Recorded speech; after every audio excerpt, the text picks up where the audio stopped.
بسم اللہ الرحمن الرحیم سیدنا کریم صلی اللہ علیہ وآلہ وسلم۔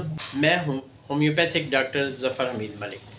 آج اس مختصر سی ویڈیو میں آپ کو علاج بتاؤں گا ان لوگوں کے لیے جو کہتے ہیں کہ ہم جو کچھ بھی کھائیں، حتیٰ کہ ایک بسکٹ بھی کھائیں تو فوراً واش روم جانا پڑتا ہے، پیٹ خراب ہو جاتا ہے، موشنز لگ جاتے ہیں کچھ بھی کھانے سے۔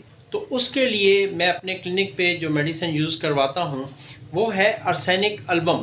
ارسینک البم آپ نے لینی ہے، یہ 30 کی پوٹینسی میں، یہ جرمنی شعبے کی آپ لے لیں اور اس کے جسٹ 5 ڈراپس آدھی پیالی پانی میں ڈال کر صبح دوپہر شام کھانا کھانے سے پہلے لیں۔ جب آپ سمجھیں کہ آپ بہتر ہو گئے ہیں تو اس میڈیسن کو دن میں 2 دفعہ کر دیں، اور جب سمجھیں کہ آپ 90% بہتر ہو گئے ہیں تو اس میڈیسن کو دن میں 1 بار کر دیں۔ ایسے موشنز جو کچھ بھی کھانا کے بعد فوراً آپ کو واش روم جانا پڑتا ہے، اس کو کنٹرول کرنے کے لیے ارسینک البم 30 بہت تیر با ہدف اور آزمودہ میڈیسن ہے۔ یوز کریں اور اپنی دعاؤں میں مجھے چیز کو بھی یاد رکھیں۔ Thank you very much. السلام علیکم ورحمۃ اللہ وبرکاتہ۔